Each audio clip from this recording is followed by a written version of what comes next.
শুকরের জন্মটা কেমনে হইল আমি আপনাদেরকে শোনাই। ইমাম ইবনে কাসির আল বেদায়ের মধ্যে লেখেন, হযরত নূহ আলাইহিস সালাতু ওয়াস সালামের জমানায় মহাপ্লাবন হলো। এই মহাপ্লাবনে তাম পৃথিবী ডুবে গেল। আল্লাহ নূহ আলাইহিস সালামকে একটা নৌকা বানাইতে বললেন। বিরাট বড় নৌকা বানানো হলো।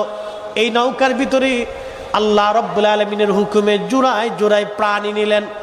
এই জোড়ায় জোড়ায় প্রাণীদের ভিতরে হযরত নূহ আলাইহিস সালাতু ওয়াস সালাম সমস্ত প্রাণী যখন নিলেন, তখন প্রাণীদের পায়খানায় পায়খানায় একবারে নৌকা একবারে ভ্যানিশ হয়ে গেল, ময়লা যুক্ত হয়ে গেল।